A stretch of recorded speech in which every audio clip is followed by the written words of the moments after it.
Are you praying for healing, for guidance, or for breakthrough? This January, Jesus Reigns Forever International Ministry welcomes you here with prayer and fasting series. And to administer us for today's service, let's welcome our anointed speaker, Pastor Walter Iko. Be transformed and enjoy the service. Ayan. Magandang hapon po sa inyo lahat. Pwede mabatiin mo nga naman yung katabi mo. Tingnan mo siya, sabi mo sa kanya, magandang hapon sa iyo kapatid. Ayan, sa kabila na naman, sa kabila. Ayan. Para natatanda mo yung katabi mo. Ayan. Pati sa likuran mo, tignan mo. Ikaw pala katabi ko. Okay. Magandang hapon sa inyo. We have a lot of visitors also in the house. Meron pa tayong 30 plus visitors. Ayan. Palakpak at papuri sa Diyos. Welcome po sa ating mga first-timer, mga VIP natin. We are so glad to see you here in the house. Kung first-timer po kayo, sa likod po, meron po tayong binibigay po after ng service po natin. Meron po tayong wow juice po doon. It's our warm welcome po sa inyo kahit na malamig ang panahon. Okay. So, praise the Lord sa mga buhay po ng ating mga hospitality service natin sa church, sa ministry natin. Amen? So, without any further delays, I would like to ask you to stand up and we will read the Bible verse na ating pag-aaral ngayon. We will just continue.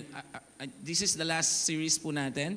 It took us 3 weeks na ating pinag-usapan. At naniniwala po ako that this message once again will fill your hearts and guide your steps in your journey this year, na kapag kayo nag-fasting, you have your knowledge and how comprehension in regards sa prayer and fasting, because it's not just this year or this month tayo dapat mag-fasting. When the Lord urges you, when the Lord tell to you to fast, do it because God wants to use you to become a channel of blessing and a channel of answered prayer to other people and to yourselves. Amen po ba? So, Isaiah 58 verse 3 to 5, and then later on we'll just continue to 6 to 11, this one.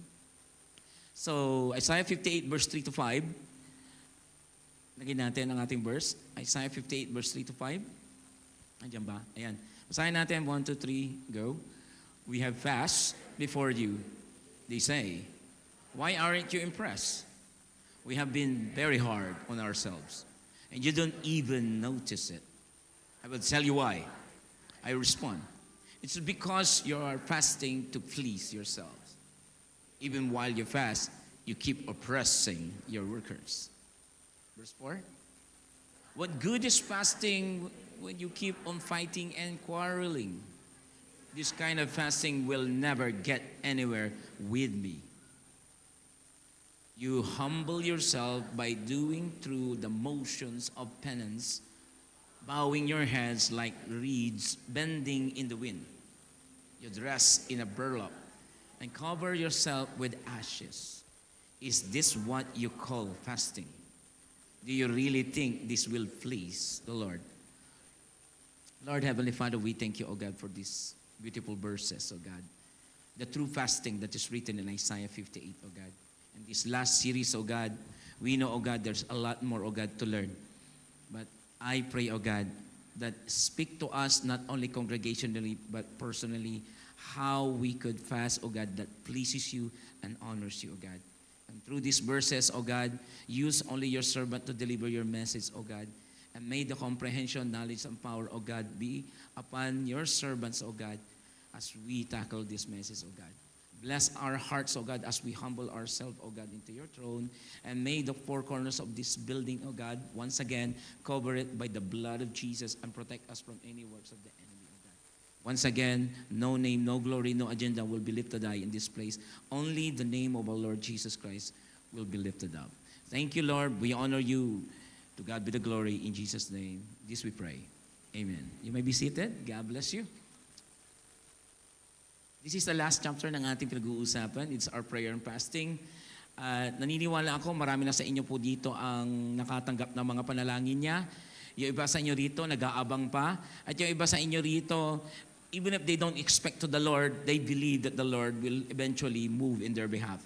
Naniniwala ba kayo na kahit na yung panalangin mo hindi pa sinasagot ng Diyos dito, alam niya kung kailan niya ito ibibigay sa'yo? Kaya sabihin mo sa katabi mo, tuloy mo lang ang panalangin, tuloy mo na lang ang pag-aayuno. Ayan. So, sabi ko nga kanina sa introduction ko, dapat lang na kapag nag-fasting kayo o nag-pray kayo, tuloy lang, tuloy lang. Kahit na hindi ito nanonotice ng tao, nakikita ng Diyos yan kapag ito'y tama. But, you see, nung last Wednesday, ay tinalakay ko po ito, but we'll just, mas himayin natin ito at mas lalo pa nating unawain ito. At ipinaalala ko sa mga taga-Wednesday people natin, mga midweek people natin, na may tamang pag-aayuno talaga o tamang pagpa-fasting. So we need to understand this para pag ikay nag-fasting, alam mo kung paano ang tama at inaalaw ng Diyos at napiplease siya and it honors Him kapag ginawa natin ito. Let me read in Tagalog sa mga Inglesero dito. Inuna ko na kanina. Okay? Sa Tagalog, sabi niya rito, tanong ng mga tao. Okay? So, bigyan ko kayo lang konting background lang ito. Yung mga Israelites, nag-fasting kasi sila. They fast. And they are fasting because they are asking to the Lord's help, deliverance, provision sa kanilang mga buhay, and protection. But they are in fasting na kung saan hindi napiplease si Lord at ang sabi ng Diyos sa kanila, hindi ko tatanggapin yung ayunin nyo. Kasi hindi yan ang klase ng pag-aayuno na nais ko, sabi niya. So, ang nangyari, sabi ng mga tao, tinanong nila ang Diyos. Tanong ng tao, bakit hindi mo pansin ang aming pag-fasting o pag-aayuno? Pag-aayuno is fasting. Okay? Bakit hindi mo pansin ang aming pag-aayuno? So, tinatanong ng tao ang Diyos, bakit walang halaga sa iyo kung kami ay nagpapakumbaba? Sagot ni Yahweh, pansariling kapakanan pa rin ang pangunahing layunin ninyo sa inyong pagpapasting. Sabi nga, basahin nga natin, pangsariling kapakanan pa rin ang pangunahing layunin ninyo sa pag-aayuno. From the very beginning, sinabi ko na sa inyo yan. Lumapit ka rito sa altar, pinag-pray mo ang ibang tao, hindi sarili mo ang pinag-pray mo. You see, napakahalaga talaga sa harapan ng Diyos na hindi talaga ang pag-aayuno. It's not more on your personal talaga. It's not on your personal and physical benefit talaga ito. Talagang ayaw ng Diyos ito. Kaya magpapagutom ka lang, walang magiging kahihinatnan yung paglapit mo sa Diyos kung gano'n ang gagawin mo. Huwag pansariling kapakanan, sabi ni Yahweh. At habang kayo nagpapasting, ito pang matindi. Habang kayo nagwaayuno, patuloy ninyong inaapi ang mga manggagawa. During those days, noong mga panahon po, ng Isaiah po, ang pag-aayuno ng mga panahon na ang mga tao na meron tayong marginalized. It's peripheral during those days sa panahon nila kasi may mga tinatawag silang mga mas matataas na katungkulan at may mga mababang katungkulan. Inaalipin nila yung mga kalahi nila. And this passage talks about their nationality or their being Jew. Mga Israelites talaga to. Inaalipin nila yung mga manggagawa nila. Bakit? Marami sa kanila kasi ang mga widow, marami sa kanila ang mga mahihirap, marami sa kanila talaga ang mga naghihirap ng mga time na to at ginagamit ng mga mas may makapangyarihan ang mga taong ito para sila ay pahirapan. Katulad sabi niya rito, kayo nag-aayuno, pero inaapi nyo naman yung mga manggagawa. Pagdating sa 4, sabi niya, ang pagpapasting ninyo'y humahantong lamang sa kaharasan. Kayo'y nagkakagalit-galit, naglalaban-laban, hindi tunay ang pag-aayuno yung ginagawa ninyo. So, malinaw na malinaw kapag ikaw may kaaway ka ngayon, nag-aayuno ka, sorry. Hindi tatanggapin ng Diyos siya ang pag may kaaway ka. Tingnan mo yung katabi mo, I hope hindi mo kaaway yan. Asawa mo yan, pero nag-aaway kayo, di ba? Minsan, sayang. Pakisabi sa katabi mo, sayang. Sayang na sayang lang ang pag-aayuno mo. Okay, palang Manilin Reyes lang. Okay, hindi tunay. Fake, fake yan. Okay, hindi na, okay. Ang tunay na pag-aayuno ginagawa ninyo ngayon. Kaya tiyak na hindi ko pakikinggan. Naku po, pakiulit. Kaya tiyak na hindi ko. So pakiulit sa katabi mo, sayang na sayang lang. So pag magpa-fasting, pag may kaaway ka, sabi ng Lord, ang inyong mga dalangin sa akin. Verse 5, gayon ba ang pagpapasting na aking kinaluluguran? Iyan ba ang araw na talagang pagpakumbaba, nagpapakumbaba ang mga tao? Hinihiling ko ba na yumuko kayo tulad ng damong hinihipan ng hangin? It's just an analogy that they humble themselves. Kasi ang pag-ayuno noon, may physical presentation. Kinakailangan magsuot po sila ng sako. Of course, hindi yung may butas yun na. Alam nga naman, suot nila lang gano'n yun. Ang pangit, tapos may butas lang na ganito. No.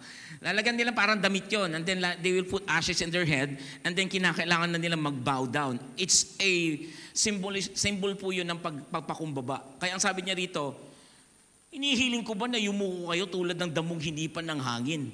O mahiga kayo sa sako at abo?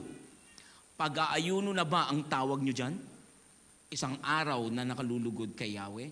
So, napakalinaw po ang mensahe niya po rito. Isaiah 58 is what we call the true fasting in the Old Testament. Of course, there's more na idinitil po ni Jesus Christ in the New Testament na nabanggit na rin natin yan nung last series natin. At natutunan natin yan na mali pala yung klaseng pag-ayuno ganyan. So, i-detail pa natin yung half niyan. Ang half portion niyan is 5 or 3, 4, 5. Yung 6 to 11, yung kalahati niyan. Ang sabi ng Diyos sa kanila, ganito ang gusto kong pagpapasting. So, daanan natin yan mamaya sa dulo na yan. So, fasting that are wrong motives. Ito po yung pag-uusapan natin. Pakibasa, fasting that are wrong motives. Yan nyo, last series na ito. Just join me at ilagay mo sa puso mo to kasi for the whole year na naman, halos di na natin ito madabanggit. Pero I pray na gawin mo ito kapag pinapagawa sa iyo ito ng Diyos. Amen po ba? In case na tayo naman ay tawagin ng Diyos congregationally, if there's any big events na kinakailangan natin i-join natin sa prayer and fasting, at least we have the knowledge already how the right way to fast. Fasting that are wrong motives is, paano nagiging wrong motive ang pagpa-fasting natin? Number one, basa, when seek human approval or praise. Pinalitan namin yan pero hindi napalitan dyan. Okay. So, when our motive seeks human approval, sabi mo nga human approval. Bakit nagiging wrong ito? Kasi prayer and fasting done to gain recognition from others, it fails to honor God. Pakisabi, it fails to honor God. Hindi po nalulugod si Lord, hindi po napapapurihan si Lord pag nagpa-fasting ka daw na puro recognition lang ang hinahanap mo sa tao. Human praise. Seeking human approval in other term po yan is human praise or people pleaser. Pakisabi, people pleaser. Di ba, madalas pag sa wedding, pinapaiwasan yan. And sometimes I counsel yung mga magkakasal, don't be a people pleaser. Kasal mo yan. Huwag kang hingi ng mga advice ng ibang tao because kung yan kukunin mo lahat, hindi mo mapiplease lahat ng tao. May magsasabing kulang ang pagkain, hindi masarap ang pagkain, hindi maganda ang motive, maliit ang lugar, lahat na lang. They are not the... Kaya wag ka nang mag-please sa ibang tao, kasal mo yan, kaya hayaan mo kayong dalawa ang maging masaya kapag kayo nagkasinasal na. So going to this point, why it is wrong, nagiging wrong motive ang pagpapasting natin? Because Matthew 6:1 says, it's very, very clear. Matthew 6:1 says, be careful not to practice righteousness in front of other people or front of others to be seen by them. Sinasabi dito ni Jesus Christ dito, mag-ingat kayo mabuti. Pakisabi, mag-ingat. Bakit? May danger. Pakisabi, may danger. Mag-ingat kayo na ipinapractice nyo. Alam niyo yung practice, paulit-ulit. Alam niyo yung practice lagi niyo mong ginagawa. Mag-ingat kayo na makita ang inyong kabanalan, ang inyong mga ginagawang pagpa-fasting. 3 things that I'm telling to you right now. Paulit-ulit to, 3 beses ko na itong binanggit sa inyo. 3 bagay na gagawin yung sekreto. Na i-bless ka ng Diyos publicly. Una, manalangin ka ng sekreto. Pakisabi, manalangin. Prayer, do it in secretly. God will bless you in publicly. Pangalawa, fasting. Do it in secretly. God will bless you in public. Pangatlo, giving. When you give, please do it secretly. God will bless you in public. So sabi niya rito, well, don't practice your righteousness, yung pagkakawang gawa, yung pagiging kabanalan mo sa harapan ng ibang tao to be seen by them. Hindi na napapapurihan si Lord yan. Humihingi tayo ng papuri sa tao, palakpak ng tao just for the fasting. No, ayaw ng Diyos yan. Sa mababaw na salita, parang ganito, gusto nating pansinin tayo ng tao sa ginagawa nating spiritual at palakpakan ka. Seeking applause instead of genuinely doing it for the Lord. For example, ay isang tao gusto niyang magbigay sa charity, but ensures everyone na kailangan malaman. Kailangan mayroong palakpak. Gusto mo pag nagbigay ka, may makikita sa Facebook lagi. Pag nagbigay ka, kailangan may ano. Pag nagpasting kayo, kinakailangan 3 days na, 5 days na. I'm not saying na mali yung kaagad sa inyo. But the intention is very clear. Ang social media, nakikita ang buong mundo. At lahat ng tao dyan sa Facebook, you never know what's their response sa'yo. May matutuwa sa'yo. Wow, praise God. Yung iba naman, kala mo kung sino banal ito. May utang naman sa akin ito, hindi na nagbabayad. Tapos, kala mo kung sinong ito. Inawan niyo lang ako kahapon to, papasting-pasting pa siya. Yun, mahuhusga ang katuloy. Amen? So do it secretly. In fact, mayroon ako nabasa dito, fasting for human approval, sabi niya rito, turns into a performance. Nagiging performance lang yan. Na kailangan pag magaling ka mag-fasting, palakpak. Natutuwa ang tao sa'yo. Wow, banal na banal ka naman. Amen? But while fasting, sabi niya rito, for God's glory leads to spiritual renewal. Kaya pag nag-fasting ka, mas lalo kang lumalakas sa Lord. So pakisabi nga sa katabi mo, pag nag-fasting, mong ipapaalam. For example, marami sa inyo dito inalok. Inalok na kumain, right? Marami sa inyo dito nasa party-party, nandoon ka pero nakapas ka. Ano sagot mo? Naka-fasting ako? Wow! Sino rito ang mga, di ba nagano kayo? Ano, tara, kain na. Ano sasagot mo? Okay lang nun. Hindi, maya na lang ako kakain. It's clear. Madali naman i-response yung isa, sabi yung pang, sorry, hindi pa ako mamaya pa ako, fasting ako eh. Eh di wow. Wag na, may right way na paano mo i-handle yon.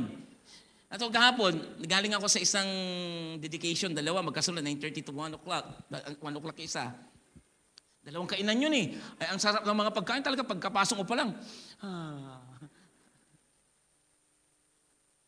Pinapakain ako. Hindi, mamaya pa ako kakain. Hanggang sa, Pastor, alis ka na, hindi ka pa kumakain. Sabi mo, mamaya na. Mamaya. But it's safe. Punta ulit ako sa, pinapakain ulit ako. Pastor, kain na, tayo. Hindi, muna. Mamaya na muna ako kakain. Safe ka lang. You don't need to tell to the other people na nagpa-fasting ka. Pakisabi nga sa katabi mo, iwasan mo na malaman nila. Ito'y tinuturo ko kasi sa inyo congregationally. Kanina siguro nag-fasting din kayo. Right? Yung iba dito, hindi na, nakalimutan na. Okay. So it's fine. There's no condemnation. Because you will going to do this one for the whole year around if the Lord spoke to you, if the Lord speak to you, na gawin mo ito. Okay ba yun? Okay. Sabi niya rito, Isaiah or Matthew 6:16, sabi niya, when you fast, do not look what? Somber. Sabi mo nga, somber. Alam yung somber yung ganito? Zombie yun, okay. Sabi mo sa katabi, huwag kang zombie. Kasi pagkausap mo, kumain ka na? Ano nangyari sa'yo? Pero hindi ako magagalaw ngayon, medyo naatake lang ako ng vertigo. Kaya hindi ako masyadong magalaw ngayon. Okay. So expect na walang mga sayo-sayo dito ngayon, okay? So sabi niya rito, when you fast, do not look somber. Sabi mo sa katabi mo, huwag kang somber. Pastor, palitan mo yung somber. Okay, sad. Huwag ka masyadong malungkot. Pag nagpasting naman kayo, halatang halata. Bakit? Grabe, parang puso. Halatang halata. Pakisabi nga sa katabi mo, huwag pahalata. Actually, hindi naman kayo halata. Tingnan mo yung katabi mo. Ang ganda-ganda nga niyan eh. Sabi mo nga sa katabi mo, nakapasting ka, no? Kasi ang ganda mo eh. Totoo ba yun? Totoo ba yun? Isa. Napaka-gloomy naman ang itsura mo. Yung iba, depressed talaga. Ano nangyari sa'yo? Hindi na ako makagalaw. Baka nasobrahan mo na. Okay? It's very clear, sabi ni Jesus Christ, when you fast, do not look somber as hypocrites do, for they disfigure. Iba nga eh, disfigure talaga eh. Tingnan mo yung katabi mo, parang na-disfigure. Hindi nga eh. Oh. Isipin nyo na yung disfigure yung... Ang hirap. Ano? Just to, their faces to show each other that they are fasting. Sabi nga niya rito, the truest act of fasting of those done in secret, where the eyes of others can't see, but the heart of God takes notice. Wow, ganda niyan. Kaya pag nagpasting, si Lord lang ang nakakaalam. Pakisabi, si Lord lang ang nakakaalam. So it's not about what others see, but it's what God knows what the matters most in here. It is not what others see, but what God knows that matters the most. Hindi yung nakikita ng iba, kundi ang alam ng Diyos ang pinakamahalaga. Amen po ba? Not only that one, when we are in fasting, nagiging wrong motive siya kapag yung tinatawag nating public display na tinatawag natin. Because fasting is a private act of worship. Pakisabi, private act. Okay, tandaan nyo to, pag binobroadcast nyo ang pagpapasting ninyo, it leads to something we call pride. Pakisabi, pride. Tingnan mo yung katabi mo, wala yan, hindi yan ma-pride. Humble yan. Sino rito ang mga humble? Taas sa kamay. Uy, ang galing ah. Hindi ko na kayo mauto dun ah. Amen? So when we broadcast our fasting talaga, it leads to pride. At sino ang hari ng pride? Satan. Diba, nabanggit ko sa inyo to last two weeks ago, na si Satan mahilig sa eye. Sa pride, tinan mo ang eye ni Satan, mahilig sa eye. Lagi siya yun. Ang pride may eye sa gitna, right? Yung sin may eye sa gitna. Yung Lucifer may eye sa gitna. Kaya pakisabi sa katabi mo, yung may eye ba sa pangalan mo? Mayroon, nasa unahan naman, Irene, sabi niya. Sa akin, Iko. At least nasa gilid. Grabe ko, makakundi mo. Sika, gitna. Gitna.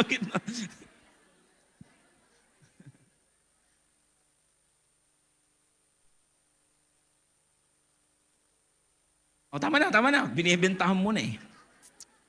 Now, when we broadcast ang pagpapasting natin, uulitin ko, it leads to pride. And not only that one, it detracts you. Alam niyo, it detracts, it discredits you. Wow. Nawawalan ka ng kumbaga bunot. Binubunot ka. Tapos nung nabunot ka, and the winner is, wala. Nung nabunot ka, ano yan po, hindi siya pwedeng sumali. Ano po yan, empleyado po namin yan. Di ba? Kung minsan pag empleyado ka, hindi ka pwedeng kasama dun sa bunot. Amen? Naalala ko isa sa mga nanalo ng, I think 100,000 ba yun? Dollar sa NBA, yung ibinato niya yung bola sa half court or sa full court yata yun. And then nanalo siya, and then nalaman nila, hindi binigay sa araw na yun kasi nalaman nila, member pala siya ng Gloaters, yung para silang exhibitional game ng mga basketball na marunong magtapo na kahit saan na isushoot nila, nalaman na forfeited siya. And this is what happened to us, that when we binobroadcast pa natin ang ating pagpapasok, it detracts us, it discredits us from our spiritual benefits. Pakisabi, spiritual benefits. Ulitin ko, 17 to 18, fasting may not be seen by others, but by your Father who is in secret, and your Father who sees in secret will reward you. Pakisabi, will reward you. So never be constantly posting your giving, your fasting, your prayer, whatever. It might gain a human applause or recognition because you will miss your spiritual reward. Kaya tingnan mo ulit yung katabi mo. Tingnan mo. Sabihin mo sa kanya, huwag nating hanapin ang papuri ng tao sa ginagawa natin para kay Lord. Sige, titigan mo yung katabi mo. Hayaan mo si God mismo ang makakita nito at gagampantimpalaan kanya. Amen po ba? So, that's the number one thing that we need to understand. Nagiging wrong motive ito kapag inahanap natin ang human praise or praise na tinatawag natin approval. Kung minsan hindi mo napapansin lang ito, pero nagagawa mo ito. So, at least alam mo na ngayon na mahalaga pala talaga, sinesekreto mo at walang nakakapansin ito, si Lord lang. Nagiging wrong motive. Number 2, ang fasting natin kapag when our motives use God as personal and physical. Bakit personal and physical? Pag sinabi kong personal, it is internal. Pag sinabi kong physical, it is outward. Ulitin ko, pag personal, internal yon, sa loob yon. Like your emotional reward, masaya ka, nakuha mo yung palakpak. Okay? Pero ang physical, external, like material rewards sa buhay mo. So, sabi dito, nagiging wrong motive daw ang pagpapasting when our motives use God for personal and physical benefits. James 4:3 says, when you ask, pakibasa, when you ask, you do not receive. Why? Because you ask with wrong motive. Pakisabi, wrong motive. Bakit now? You will spend that you get on your own pleasure. Bakit ito nagiging wrong? Remember, seeking God only for personal gain disregards the will in your life. And it reduces Him as a mere tool na tinatawag. Ang ibig sabihin doon, ang paglapit sa Diyos para lamang sa pansariling kapakinabangan o kapakanan, napawawala ang kanyang kalooban sa buhay mo at ginagawa mo ito mas matindi. Kinakasangkapan lang daw natin ang Diyos kapag nag-fasting ka na personal gain mo lang. Pakisabi, kinakasangkapan. Siguro naman ayaw mong marinig sa iyo yun sa ibang tao, no? Kinakasangkapan mo lang ako. Sino rito ang nasubukan one time sa buhay niya? Noong high school siya, bridge siya. Pinapadala yung sulat sa kanya. Pakisabi sa kanya, I miss you. Wow. Ay, mga high school kayo. Siguro yung mga millennial, mga Gen Z, hindi na nila hindi na alam, puro message lang yung mga yan. Pero nung panahon natin mga sulat yan, may mga mga chaperons. Ano ibig sabihin nito? Ang sakit sa pakiramdam ng Diyos, ayaw niya marinig doon sa mga Isaiah, sa panahon ng Isaiah na, kinakasangkapan niyo lang ako. Lumalapit lang kayo naman sa akin kasi may kurso lang naman kayo sa akin eh. Ayaw nyo yung kalooban ko. Kung gusto nyo, yung gusto nyo lang yung kalooban ninyo. And God is very clear in here na ang paglapit natin sa Kanya, it is not just by mouth, it is not just by our lips alone. Katulad ng pagsamba ninyo, pag lumalapit tayo dito, pag tayo nagtataas ng kamay, ang tingin nyo, ang titinitingnan niya, yung luha mo kung may pumatak, the greater patak, the greater the blessing. Sa tingin mo, the greater the kneel down here, the greater the prosperity will be accompany you because nasa baba ka? No. The Lord knows it. Isaiah 29 verse 13, it's very clear when the Lord says, ang Diyos ang nagsabi, these people come near to me with their mouth and honor me with their lips. But what? Their hearts are far from me. So it's wrong to seek God na puro lang bibig. Na puro lang gesture lang, pero wala naman talaga sa puso ang ginagawa natin. Gusto ng Diyos that when we seek God, hindi yung empty. Empty yung laman. Walang laman pag lumapit kay Lord. Walang silbi yan, walang dating. So this verse emphasizing that seeking God with outward appearance and personal gain rather than a place of true worship and value pag tayo nagpa-fasting. So mahina, pinililinaw ng verse na to na kapag nag-fasting ka daw, pag lalapit ka sa Diyos, sabi niya, dapat hindi lang puro ka lang pakitang tao. Dapat hindi lang ito physical benefits mo lang. Pag nag-fasting ka ba, nagpapapayat ka lang? Gusto mo lang maging sexy? Okay to, gagawin ko opportunity to. Wrong already. Sayang lang ang pagpa-fasting mo. Gawin mo na lang ito nang hindi ka sa spiritual. Mas benefits pa yon. Rather than using it as a spiritual, it will never reach to the heaven and to the heart of God. When our motives focus on physical benefits, sayang lang. Kung yan lang naman primary role or benefits mo, it will not deepen our relationship with God. Palalalimin kasi ng fasting ang ating relationship kay Lord. Pero pag tayo mali ang ginagawa natin, namamali tayo. Bumibigat ka lalo sa harapan ng Diyos. Physically. Nagpasting ka, mas lalo kang nag-gain sa harapan ng Diyos. Bumibigat ang damdamin ng Diyos sa iyo. What's my point? Tingnan mo ito. Biblical fasting, what? Basa, 1, 2, 3, go. Pakiulit, 1, 2, 3, go.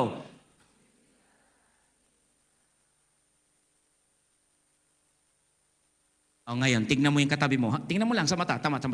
Pakisabi sa kanya, alam mo, pumayat ka, pero tumaba ka naman. Pakiulit, sabihin mo sa kanya, pumayat ka, Pero tumaba ka naman. Pastor, nalito ako. Pumayat ka physically, pero tumaba ka spiritually.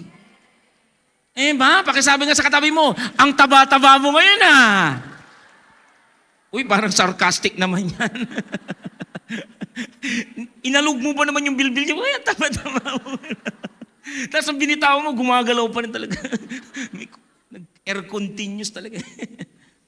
So, biblical passage is about losing weight. And it's very clear na sinasabi ng Diyos sa atin, kung ang motives nyo lang talaga is physical at saka personal, sayang lang. So, I hope that you understand that one. And pangatlo, when our motives is what? Insincere.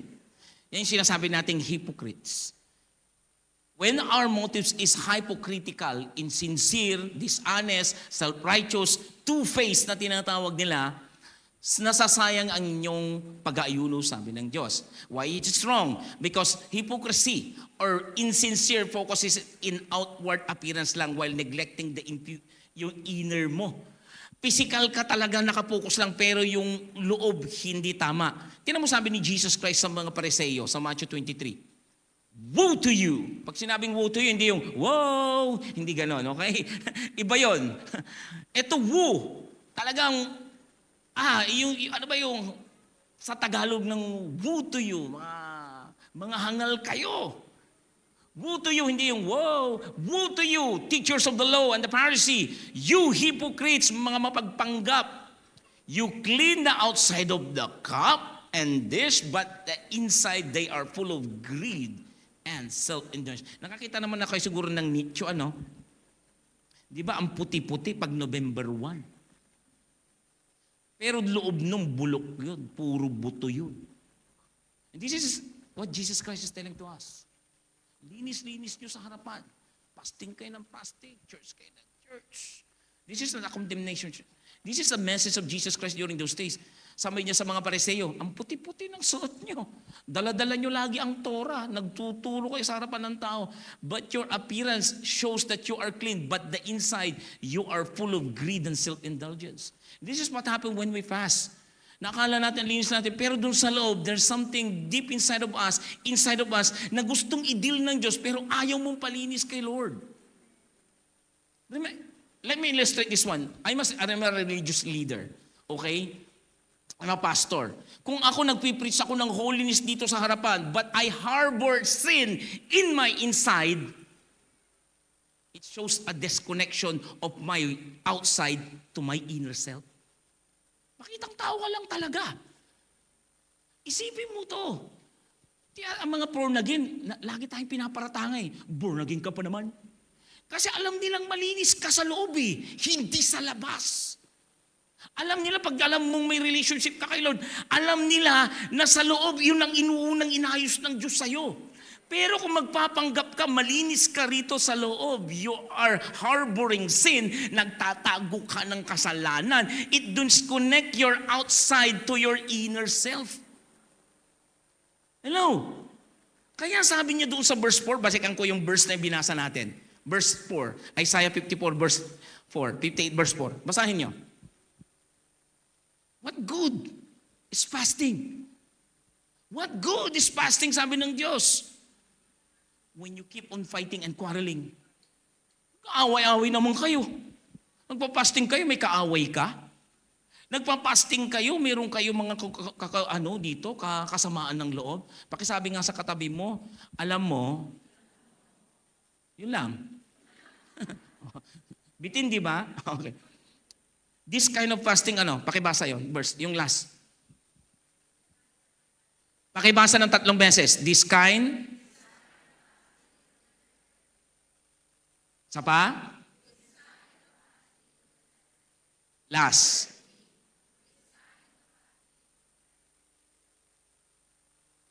Kaya, yung mga may kaaway dito, please, fasting while continuing in a conflict with others will never reach God. I suggest mga kapatid, kung mayroon kayong mga kaaway, mayroon kayong mga hindi pa okay, lapitan mo na lang. Upakan mo na minsan, tapos, bati na tayo, Okay. Uy, grabe ka. Nagganito saan nagtamsak? Hindi yun. Dalhin nyo na lang sila sa prayer. Di ba? Kunin mo na siya. Hindi rin ganon, hindi rin ganon. Okay? Masasayang. Oh, iniisip mo yung kaaway man ah. Maraming mga nakikinig, guilty kasi, di ba? And this is true, but this is sad, but this is how it is, sabi ni Lord. What is good is fasting when you keep on fighting and quarreling. Kasi tinan mo, banal na banal sila, sabi ng Diyos sa kanila, kitang-kita sila. Banal na banal kayo, tinan mo yung katabi mo, ayaw mo naman siya makita. Same goes when you worship. Sa tingin mo, natanggapin ng Diyos yung pag-aayuno mo, tinan mo sa Tagalog. Tira na natin sa Tagalog, hindi na natin pa. Ang pag-aayunin nyo yung humahantong lamang sa kaharasan. Kayo'y nagkakagalit-galit, naglalaban-laban. Hindi tunay! Pakisabi nga, fake! Pakiulit, fake! Sino gusto ng fake dito? Nakaibigan. Sino dito ang gustong fake na pera? Sino rito ang gustong fake na church? Sino dito ang gustong fake na pastor? Walay. Ayaw, ang Diyos pa kaya? Amen? What good, sabi niya. Kung kayo tayo, kasama na po ako dito. Kung tayo, mayroon pa tayo mga kaaway dito, I think it's about time to mend that broken relationship. Huwag nyo nang patagalin kasi pag kinuha kayo ni Lord, biyari ka. Tingin mo, hihingi ka pa ng sorry. Lord, balik muna ako dun kasi hindi pa ako nagsosorry.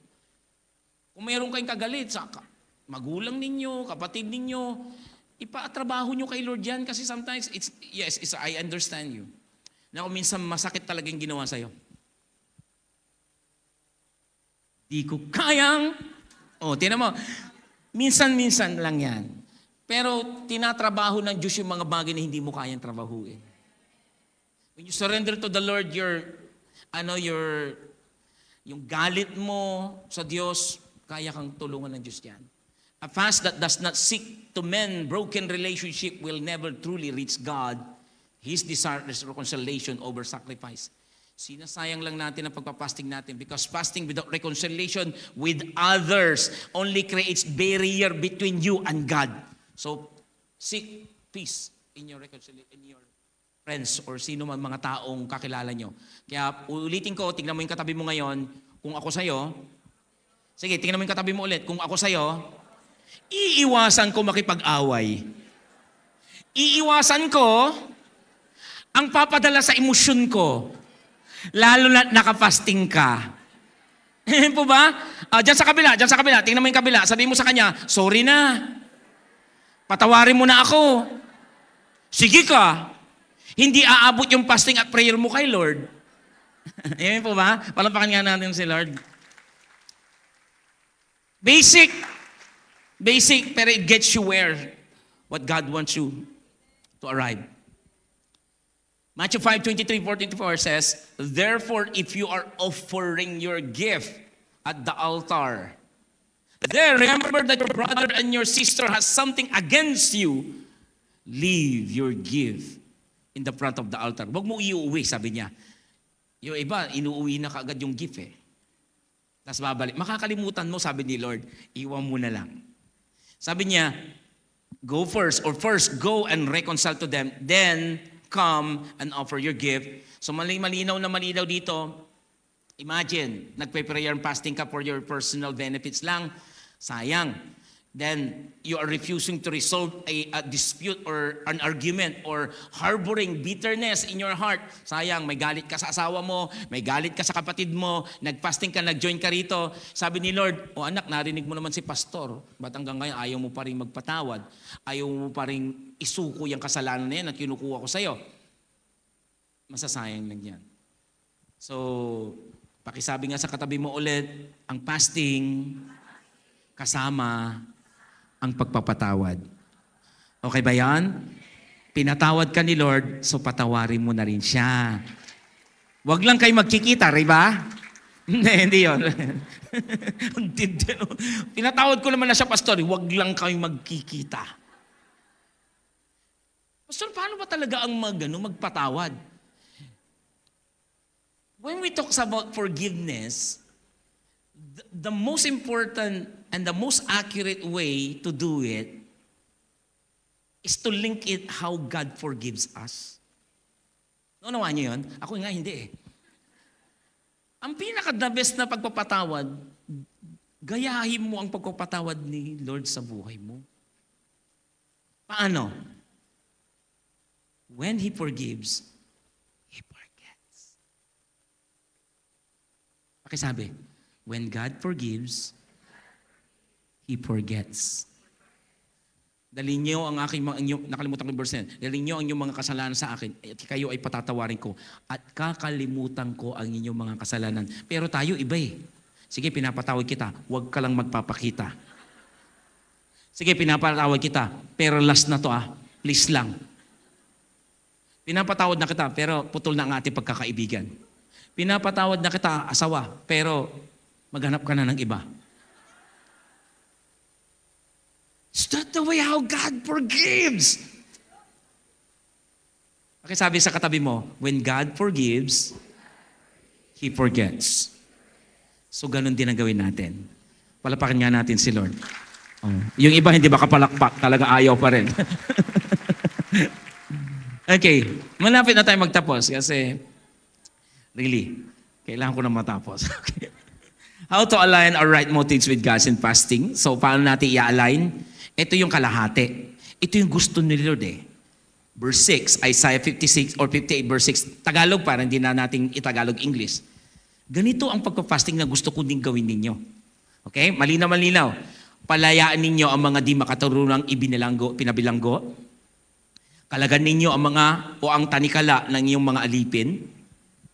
Palayaan ninyo ang mga inaapi at balihin ang mga pamatok ng mga alipin. So he was talking during those days. During those days to, na yung mga Israelites na matataas ang kanilang mga authority na sa leadership, inaalipin nila, ginagawa nilang mga tagasunod lang yung mga kababayan nila na walang magawa, lalo na mga widow, lalo na mga mahihirap. Sinasamantala nila ito. At ginagawa silang mga alipin. And in fact, pinapautang sila at pinapatungan pa ng malalaking interes para hindi na makabayad yung taong ito at forever na nilang alipin. At itong mga spiritual leader na to ng mga Israelites, na kahit hindi sila spiritual leader, they fast because it's their commandments of the Lord that they need to fast in a week. Mayroon silang pagpapasting. May general fasting din sila for a whole year na dapat lahat silang mga Israelites nagpapasting sila.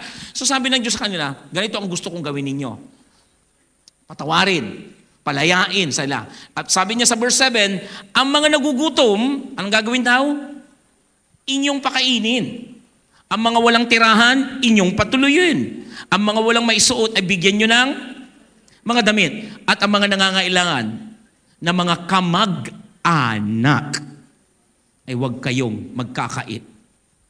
Kung titingnan natin yung ano nito, yung konteksto nito at ilalagay natin sa iisang layunin ng Diyos, true fasting that God wants is releasing the oppressed, ending their suffering, and generously sharing your blessing with the needy. Napaka-importante yan kasi yan ang gusto ng Diyos. See, look up here. Nakita nyo na yung mga mali. And all those references is normally it's in the New Testament. But in here, God is using this reference in the Old Testament na nireplicate na lang ni Lord, ni Jesus Christ sa New Testament ito. Ineko niya ng malinaw po ito. By what? Sabi niya, release the oppression. Yung mga taong mga inaapi, yung mga bagay na hindi makapagbigay sa'yo, yung mga taong mayroong karga, sa'yo, yung may problema sa'yo. Sabi niya, i-release mo na yung mga yan. Patawarin nyo na ang mga yan. Yung mga nagsasuffer, sabi niya, tulungan nyo sila. Palilitin pa natin. Maging mapagkawanggawa kayo na napapapurihan si Lord. Look at it. Pag nagpapasting pala, hindi lang pala yung nag-refrain ka sa food, hindi lang yung nagpe-pray ka pala, hindi lang yung nagwo-worship ka, hindi lang pala yung nagbabasa na ng Bible. May mas mahalaga pa pala kay Lord.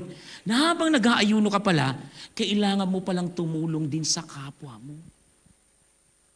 This is very relevant. If you will just open your eyes, there's a lot of people na nangangailangan tulong. You don't need to ulit para ipakita sa ibang tao ulit ito. Sabi niya, gusto kong gawin niyo ang tunay ng pagpapasting. May makita akong action sa inyo. Most of us, 1-2 na preaching ko sa inyo, hindi ito nasama. Pero isinasama ng Diyos ito ngayon na kapag nag-fasting ka, do something good na nakikita ng Diyos sa iyo, giving, sharing your blessing with the needy. Gusto ng Diyos yun. Nakaka-bless sa puso ng Diyos na habang ikay nag-aayuno, nakakayanan mo pa rin ibuka ang iyong kamay sa mga taong nangangailangan. The food that you're about to eat, ibinibigay nila sa mga taong nangangailangan. Yung kinakailangan makita ng Diyos sa atin ito kasi malinaw ganitong ayuno gusto ko makita sa inyo. Ito naman ang gusto ng Diyos sa atin na gawin natin. Bakit? Sabi niya, pag ginawa nyo na nagpapasting kayo, this is a much more higher kind of fasting. Nagpasting ka, tumulong ka pa sa ibang tao. Nagpasting ka, nagpatawad ka pa ng ibang tao. Nagpasting ka, nag-share ka ng blessing mo. Iba to. Hindi ito klase ng fasting lang na ordinaryong nag-refrain ka sa pagkain, nanalangin ka, nag-worship ka, okay yun. Pero sabi ni Lord, this is much more. Mas masaas ito. Kinalulugdan ko ito. Pag ginawa mo ito, verse 8, tinan mo nangyari.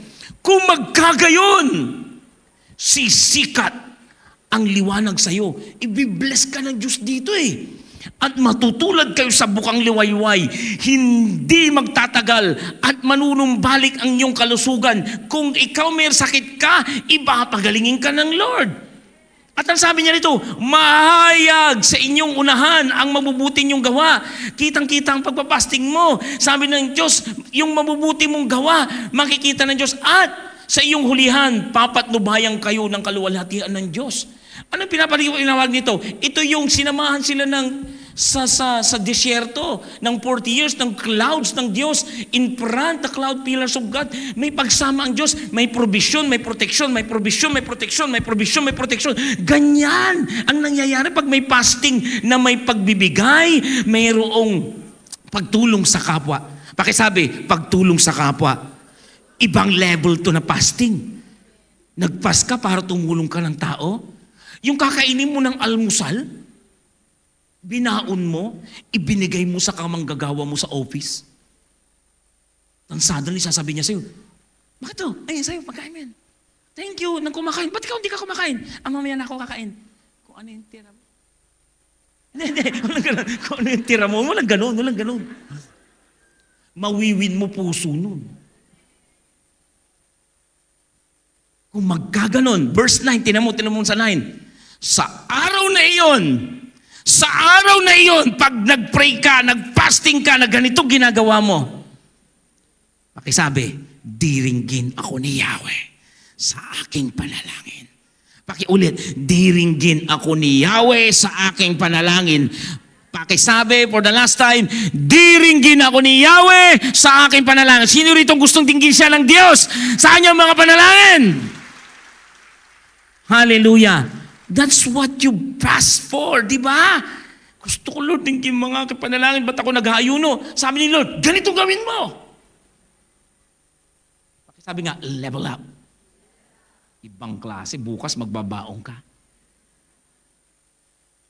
Pero dagdagan mo na, baka magutom ka rin. Kumain ka na? Hindi pa nga. Sabi niya rito, kung magkagayon, diringgin ni Yahweh ang aking na inyong dalangin. Kapag kayo humingi ng tulong, sasabihin ko, nariyan ako, anak. Sino gusto rito na ang kanyang panalangin, ang kanyang prayer fasting, sa buwan na to, nakahanda na ang sagot? Alugin mo yung katabi mo, excited ako sa prayer answer mo. Parang, nakapasting pa rin siya. Kapag itinakwil ninyo ang mga pang-aapi, sabi niya, maling pagbibintang at pagsisinungaling. Kapag nagugutom at kusang loob ninyong pinakain at tutulungan ng mga mahirap, sisikatan ka na ng araw. Kaya parang, sisikatan ka na ng liwanag. Sabi ng Diyos sa'yo, kapag puno na ang salop, ibe-bless kita. Ayun, sisikatan ka ng araw. Pakisabi nga, sisikatan ka na ng liwanag. mula sa iyong kadiliman. Ang ibig sabihin naman yan, answer prayer ka na eh. Yung kadiliman, it's your dim moment of your life, and the light means the answer prayer. At ang iyong kapanglawan ay magliliwanag gaya ng katanghaliang tapat. Patuloy kayong papatnubayan ni Yahweh at ibibigay ang pangangailangan sa gitna ng disyerto, UAE.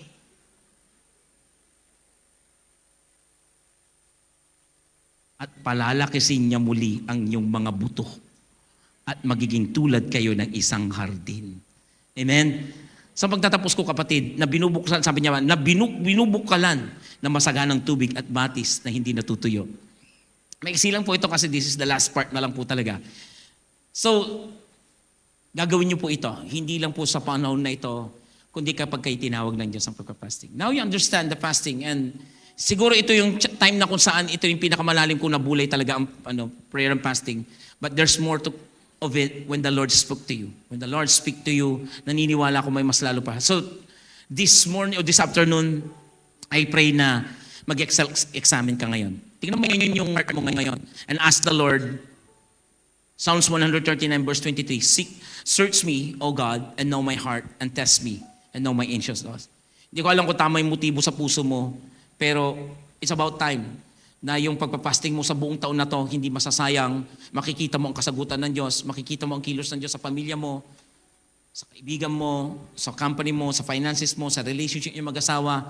Tingnan mo ngayon, Lord, ma-pride ba ako? Lord, mali ba itong klase ng pagpapasting ko? Lord, gusto ko itama ngayon yung paglapit ko sa iyo. You have your self-examination. The next thing you do is to seek God's glory. Whatever you do it for the glory of God.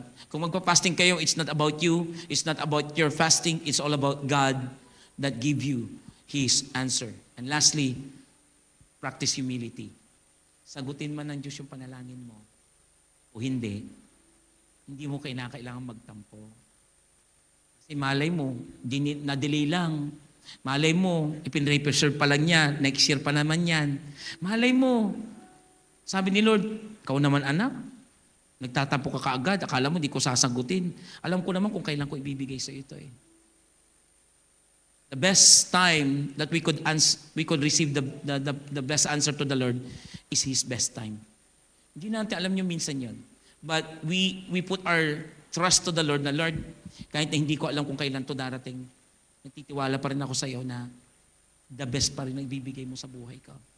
That's what we call trust to the Lord.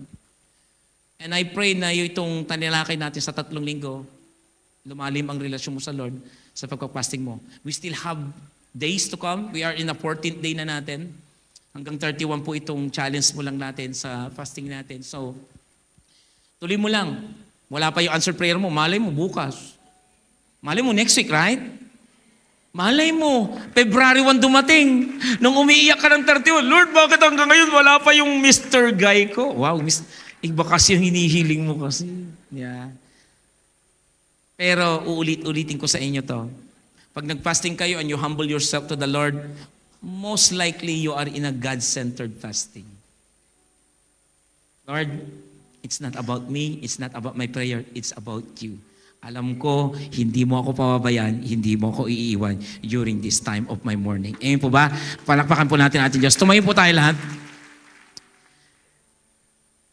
Let's just worship the Lord for the remaining minutes natin. Napaka-extend ng preaching natin. 5:45 pa lang, but the Lord already given us this enough time to understand the fasting. But what we need to do is to worship Him in spirit and in truth. At i-strengthen ka pa niya sa mga nalalabing araw pa. Join us still in our prayer and fasting. Pray for those people that the Lord is putting in your heart. Extend your prayers to your leaders. Pray for those people who doesn't know God, who doesn't know Jesus. Paluwangin mo pa ang iyong panalangin at abutin ng mga taong nais abutin ng Diyos.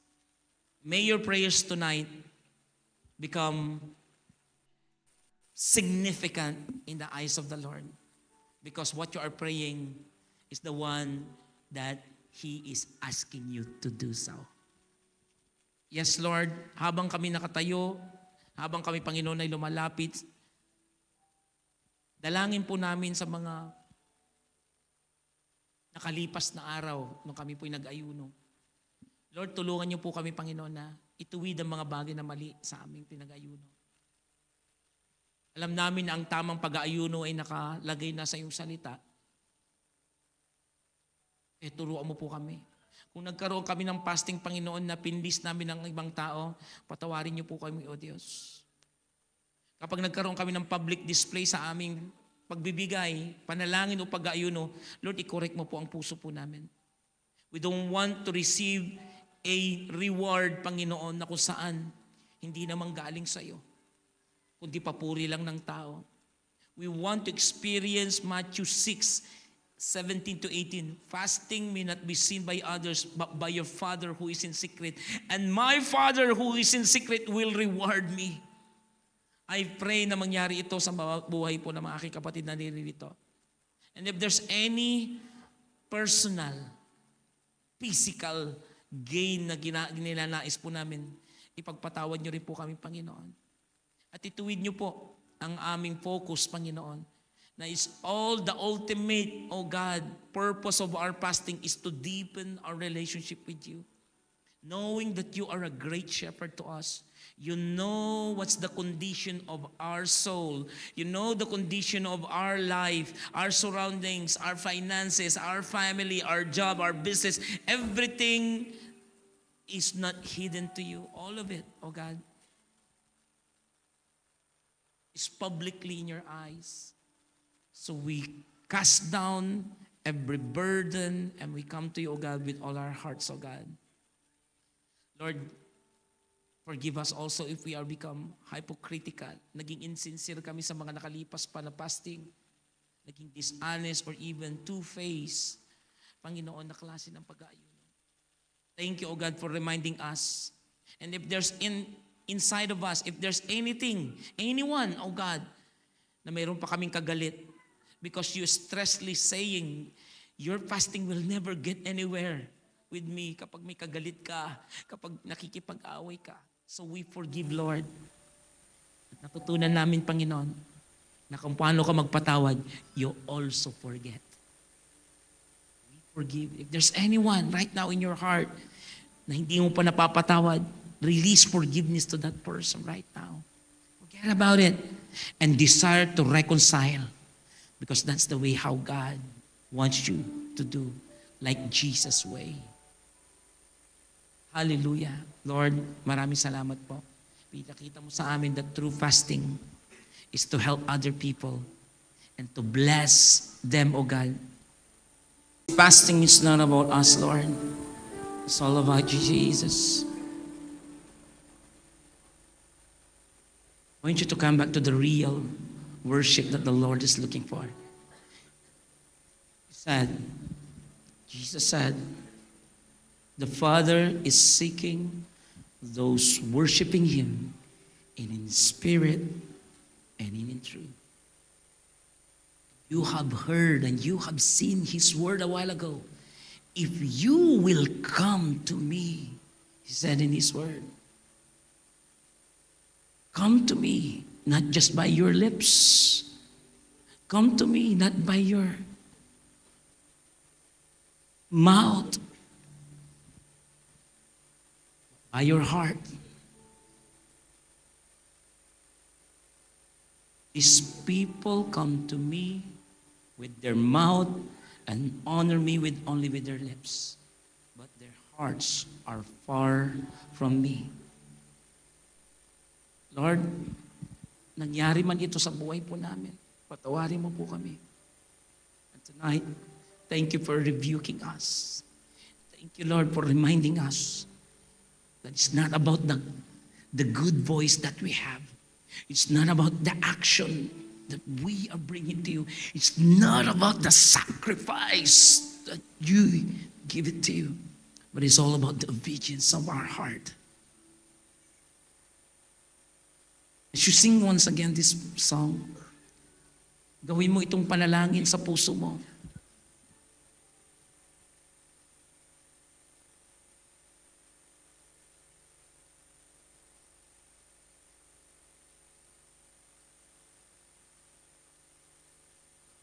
Sige, gawin mong panalangin. Gawin mong para ka nananalangin ngayon.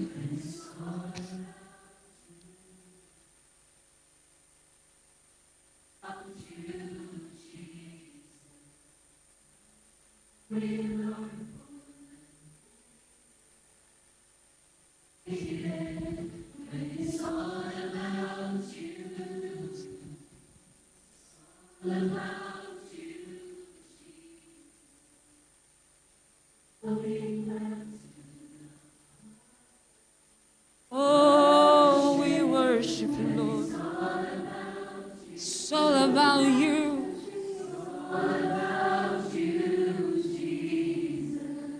I'm sorry, Lord, for the things I made up. It's all about you, Jesus. It's all about you, Jesus. Oh, it's all about you, Jesus. Oh, it's all about you. It's all about you, Jesus. I thank God for the people who invited our first timers. He indeed says in His Word, na isa, one only, even one person will come back and ask forgiveness and accept my Son, Jesus. The heaven are applausing. The heaven are rejoicing for one soul. But we have 30 more than soul that are ready to accept Islam. So I challenge the first timer, kung first time ka ngayon na naka-attend dito, I don't want you to leave this house, this building, this place, na hindi mo tatanggapin ang greatest gift of all. The forgiveness of our soul and accepting Jesus Christ as your Lord and your Savior. For the wages of sin is death. Ang kabayaran ng kasalanan natin ay kamatayan. But the gift of God is eternal life through Jesus Christ our Lord. So right now, if you are a first-timer in the church, I would like and encourage you to follow this simple prayer to accept Jesus Christ as your Lord and your Savior. Pwede ba kayong sumunod? Father, in the name of Jesus, I come to you with a humble heart and ask for the forgiveness of my sin. I repent of every wrongdoing and transgression that I commit. With a humble heart,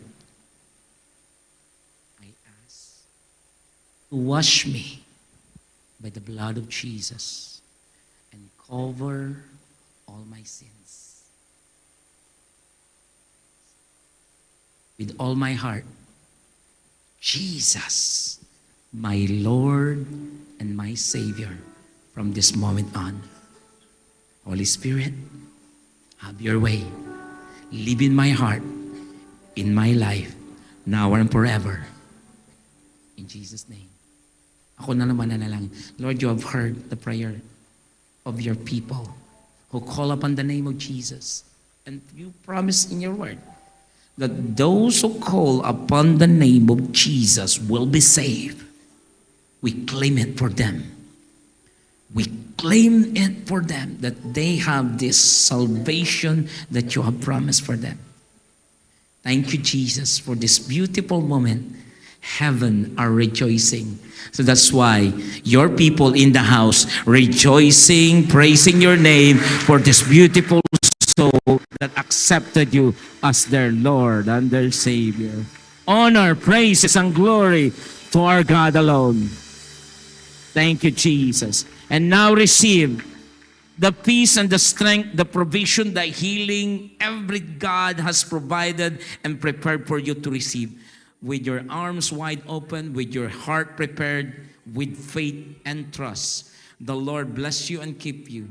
The Lord make His face shine upon you and be gracious to you. The Lord lift up His countenance upon you and give you peace. Sumainyo ang pag-ibig ng ating Ama, biyaya ng Kanyang bugtong na anak, at ang pakikisa na banal na Espiritu, at ang lahat ng anak ng Diyos ay magsabi ng Amen.